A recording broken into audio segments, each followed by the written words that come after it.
What's up, everybody? Welcome back to the channel. This here's Logistical Response. Now, I got some breaking news right quick. I don't know if you guys have heard, but there were some more shots fired. Apparently, a gunman had an AK-47 and was in the vicinity of Donald Trump.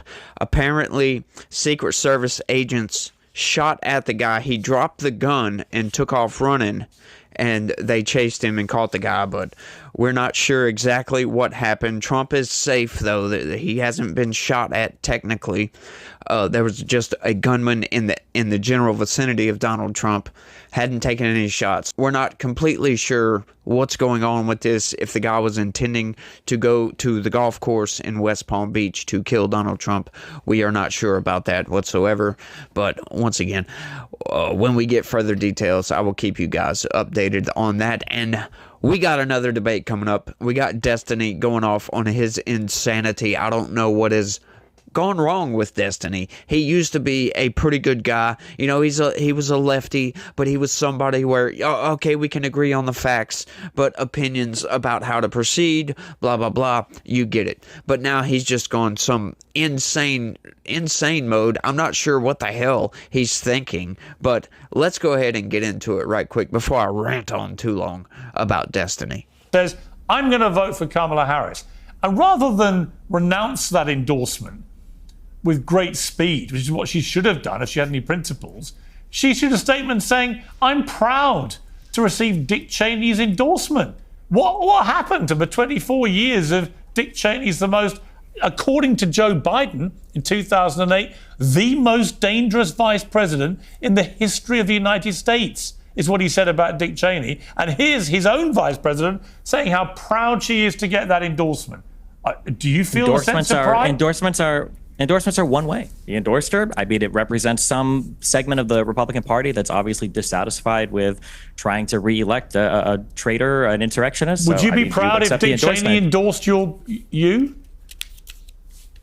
For running for president, you take any endorsement you can get, of course. Really? Just because somebody endorses you, whoa, just because somebody endorses you doesn't mean that you support their beliefs. You take any endorsement you can get. So if Adolf Hitler decides to offer an endorsement, you would accept it. A vote is a vote. Just because somebody endorses you doesn't mean that you have to. What does it mean to reject an endorsement? You literally take an endorsement from Adolf Hitler to win power? Well, right now I wouldn't because Hitler's dead. So I don't know what is the point. Do you have to go around and try to disavow different segments of voters that are voting for you? This is such a nonsense question. It's actually a very good question. It's a very good question. Absolutely not. But I'm going to bring in a living figure. If Kim Jong-un decided to offer an endorsement to Kamala Harris, should she accept it or not?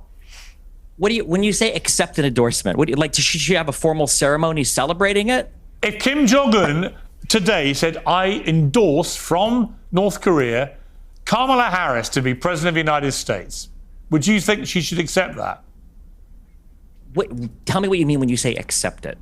Should she tell him no, don't vote for me? Or don't, with Dick Cheney, she issued a statement saying how proud she was that he endorsed her. And that staggered me, given what a hate figure Cheney has been for 3 decades or more to liberals, progressive liberals. Here's one of the most progressive, if not the most progressive liberal Democrat nominee in American presidential history, saying how proud she is that Dick Cheney endorsed her. So my question to you was frivolous to start with. Would you accept Hitler's endorsement for a candidate? And you said, absolutely. We didn't dispute it. And then you said, but he's dead. So then I said, well, what about Kim Jong-un or President Xi or Vladimir Putin or the Ayatollah Khomeini? I mean, at what point do these endorsements, if you accept them proudly, become actually disgraceful slurs on your own integrity?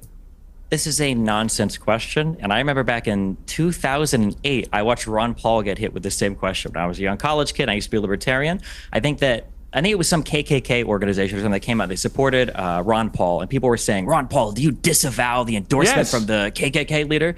And Ron Paul said, you know what? If people want to vote for me, that's fine. I'm not going to tell people not to vote for me. Just because somebody endorses me doesn't mean that I support all the views of that person. You would agree with that, right? No, if somebody endorses you, doesn't mean you support. Sorry, no, I would say, no, if the KKK want to endorse me, I will publicly denounce that endorsement and say, I want nothing to do with it. That is called being a civilized human being. You appear, Destiny, correct me if I'm wrong, to be of the view that literally any endorsement that helps you win power is absolutely fine, even if they're genocidal maniacs.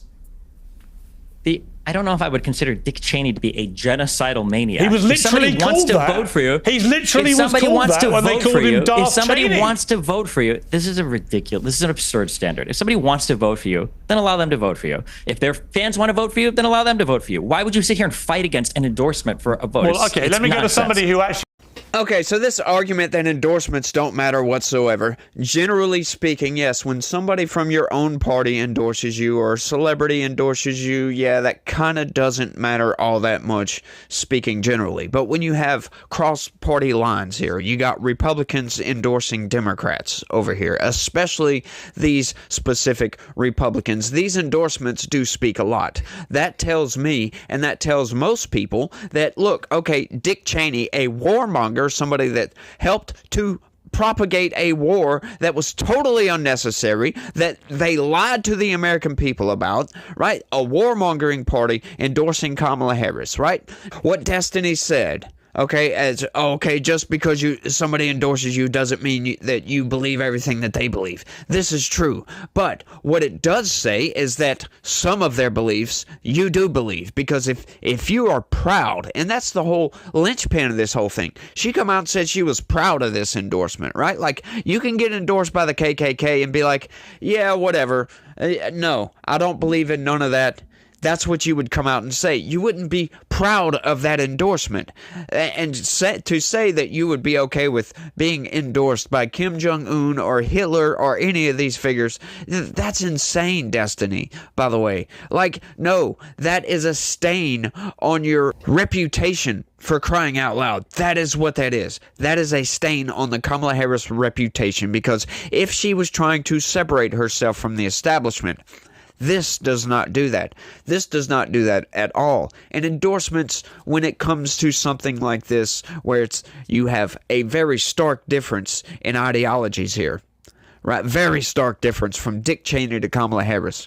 That says a lot. That says that this is the establishment. This is the machine voting for the machine. This is the machine endorsing the machine. This is the machine helping itself to propagate itself to the American people. And I really, really hope that people see this for what it is, because that is what it is. It's the machine. You shouldn't proudly take an endorsement that's going to make you look like, well, frankly, like what she is, an establishment politician that doesn't care about the constituency. They only care about propagating the money filtering system that goes into Washington, D.C., because that's all that is they filter money into their own pockets through endorsements, through lobbying, through all this other garbage, through their campaigns. It's nuts. It's very, very corrupt. And that's what that endorsement says, is that Kamala Harris is no different than Dick Cheney, is no different than Joe Biden, is no different than any regular politician in Washington, D.C. It's no different than any of those things. That's what that tells the American people, because that's exactly what they're saying with that endorsement, right? You get an endorsement from somebody you don't like, you might not necessarily disavow that endorsement, but you don't come out and say, I'm proud of that endorsement. That's ridiculous. I mean, look, there's only one reason why Vladimir Putin's endorsing Kamala Harris is he wants her to be president. The only reason he wants her to be president, he thinks that she will be a weaker president of the United States than Donald Trump. Because Trump, for all the attempts to try and frame him as Putin's great buddy and so on, he's unpredictable. And I think on the world stage, I quite like that unpredictability. It seemed to keep them all in their boxes, whether it was Kim Jong-un, President Xi, Putin, Ayatollah Khomeini. They all kept in their boxes pretty much for the 4 years. They literally... What are we talking about? Iran literally attacked Saudi Arabia under Trump. We weren't in war. Kim Jong-un literally, that's great that you have a cute little phrase of in war, but they were attacking the country with bombs, okay? I don't know what you would call that. Whatever you would call that is fine. That's congratulations, okay? Kim was still testing missiles Okay, that didn't stop under Donald Trump. The appeasements that he was making around the world towards people wasn't moving us towards peace. It was moving us towards this false sense of security because Trump was too stupid or too lazy to actually deal with any of the issues that were going on around the world. This idea that he somehow gets credit for foreign policy because he kicked the can down the road on everything, that he invited the Taliban to Doha to make an agreement cutting out the Afghanistan government, that he abandoned allies in Syria while also bombing a Syrian airport. We say, oh, Trump was the president of peace when he was making deals in the Middle East, cutting out the Palestinians, when he was having photo ops with people like Kim. This idea that Trump is some great master of foreign policy is hilarious. Also, this idea that we should be talking policy in the United States instead of antics, I agree 1 trillion %. It's actually a huge problem that I have. Kamala Harris is significantly to the left of me on a lot of economic issues. We can't talk about that because the conservatives have abandoned policy since 2016. They just want to talk about whatever crazy antics Trump is up to. And the idea of making fun of Kamala Harris being unable to string together like a coherent sentence when Donald Trump gave a 3-minute rambling answer to what policy would you support to help children and to help childcare for struggling families is hilarious. Donald Trump literally can't speak. He has never put together a coherent policy thought. That's why he does 3-hour-long interviews every day with the biggest people in the country, because he can't talk. Got it. You should try actually watching one and listening to the words that he's saying instead of getting so excited that Donald Trump is speaking. I watch every single one. Interview he's done. Really, give me one coherent policy position that Trump has expanded on in the last 2 months. So out of Theo Exactly. Vaughn, That's let's it. read Yeah, that's that. it. Exactly. He didn't have one sentence in 9 hours. On all of the critical. Okay, so what Destiny is essentially saying right here is that everything Trump did as far as foreign policy was coincidence that we didn't get into any new wars. It's coincidence that he signed this peace deal. It's coincidence that he shook hands with Kim Jong-un, walked into North Korea, crossed the DMZ, the first president in United States history to ever do that since the Korean War, by the way, created peace. Just because Kim Jong-un still tested missiles doesn't mean that we didn't have peace. Do you really think that they're going to stop testing missiles? Right? The United States is not the only threat to North Korea, by the way. That's the stupidest thing, Destiny. Like, really, what are you thinking with that? That's the dumbest thing. Like, all these peace agreements that Trump had, that's just coincidence. The fact that the United States did not get into any new wars under Donald Trump is just pure coincidence, y'all. That's what Destiny is trying to say here. And it's one of the most ridiculous talking points I think I've ever heard. And I'm not sure what he's trying to get at. He's trying to take away some of the most amazing accomplishments by Donald Trump. Right? That's where I really like Donald Trump, is his foreign policy. The Abraham Accords, for crying out loud, that accomplished something, right? Yeah, cut out the Palestinians because, yeah, they're terrorists. Hamas is terrorists. They voted terrorists into their government. That's who they chose to lead them. Why would you negotiate with terrorists? Right? Negotiating with the Taliban. Okay, you might say that. The Taliban's not necessarily terrorists. Okay? They are the official government of Afghanistan now. We might not have wanted that. We tried to pull a coup in Afghanistan. We tried to export democracy over there, and it didn't freaking work. And Trump saw that it wasn't working, so what did he do? He did a direct move. He did the smart move, Destiny, is to cut out this made-up government that nobody's going to accept, get them out of the way, and you go make a deal with the Taliban. And guess what that deal created? Yeah, no deaths for American soldiers in the last 18 months of Donald Trump's presidency. That's what that created, Destiny, and that's just a coincidence. And this idea that Trump can't speak, that's all the guy does, okay? Yeah, sure, he rambles a bit, but he also talks a lot about policy, a lot about what he's going to do. That's one of the main reasons why I'm behind Donald Trump, because I like what he has to say. And to say that he hasn't spoken about policy, and then he goes to that person like, name something about Donald Trump that he's spoken about his policy, blah, blah, blah, blah, blah, blah. Oh, well, that's what I thought. He waits like a half a second. That's what I thought. Blah, blah, blah, blah. No, dude, like, take your own advice. For real. Go listen to Donald Trump's speeches. Obviously, you haven't, because he does. Yes, there's a lot of rambling, and he just entertains the crowd. That's what that is. You might not like it, but apparently the crowds do. Yeah, some of it's funny, right? Some of it's rambling. but a lot of it is substance, Destiny. Listen to the man speak. You told her to go listen to him speak.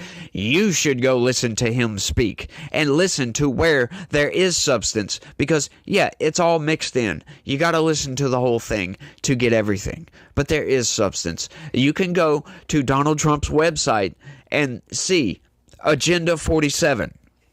That's what Trump is going to do. Not Project 2025, not none of this garbage that the Democrats are saying he's going to do. Agenda 47. That's what he's going to do. If you want to know what Trump is about, that's what it's about. Go read it. It's amazing. Obviously, these are the same women that are single voter issues. They only care about aborting children. And then when it comes to protecting women by keeping men out of sports, out of our spaces, and dangerous men out of our country, they're completely silent on. So they don't actually care about women's rights or protecting them. Once again, they don't know what a woman is, so it wouldn't matter either way.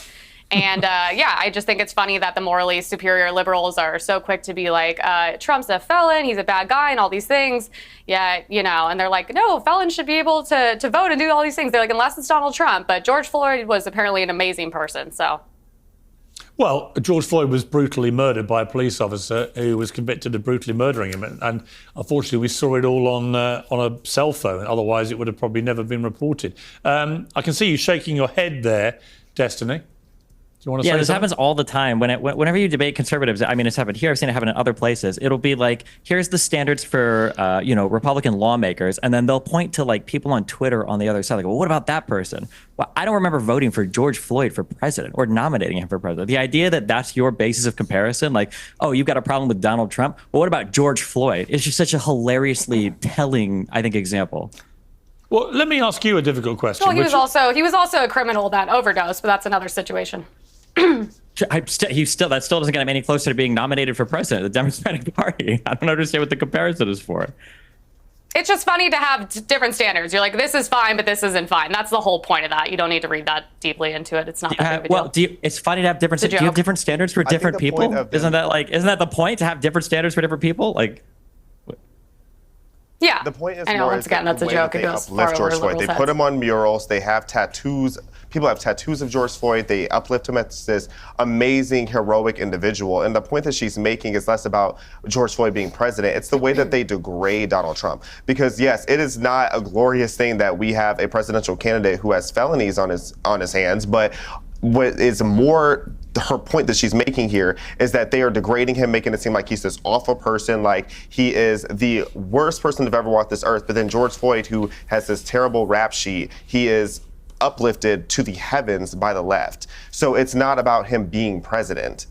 Well, let's not. It's just so stupid. I'm sorry. I love my mom to death. She's one of the best people in the world. She would make a horrible president. Okay, if my mom was auditioning to be my mom, I would be #1 her supporter. If my mom was auditioning for president, I'd be her biggest hater on the internet. Like, obviously, you have different standards for different people. This is such an insane point. Why would you even try to defend this? At least let her dance away gracefully. And also, the entire point is the left right? has different standards for everything except for Donald Trump. That's the whole point. Anything he does is horrible, but if anyone other let's talk about. I tell you what. Let's talk about. Okay, so right quick, to correct the record to Piers right there. No, I'm sorry. George Floyd was not brutally murdered by Derek Chauvin. I'm sorry. Kneeling on somebody's neck for a little while is not brutally murdered. And that is not the cause for his death, by the way. It was a drug overdose. We all know that. We all read the autopsy report. I've gone over it several times. It was a contributing factor in his death. But he overdosed. The knee on the neck most certainly did not help matters, right? It probably exacerbated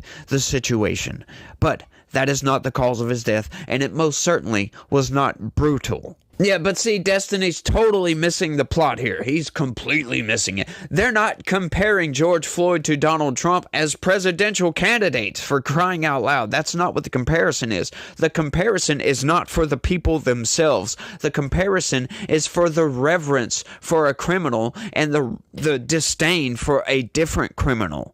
That's what the comparison is the left has no morals whatsoever. They lift up this one guy who tried to kill a pregnant lady, for crying out loud, was taking speedballs and fighting with cops, versus Trump, who, for all intents and purposes, was trying to do the right thing and was indicted by a phony district attorney. right? All this crap that's going on about Donald Trump, all of his indictments and all this is nothing but garbage. And then they use this to call Trump a felon. One of the most ridiculous things ever. That's like tripping somebody and falling down and then laughing at them for falling down on their own or something. It's like, what? That's what's going on here. That's what they're trying to point out. That, yes, Democrats intentionally went after Donald Trump on some bogus charges, and then once he's convicted, like, oh, look, he's a felon. That's the comparison, where they're lifting up this other guy over here who actually was a felon, who actually was a scumbag, who actually was a bad person trying to propagate counterfeit money, for crying out loud, fighting with cops, doing all this other garbage as some sort of angelic figure.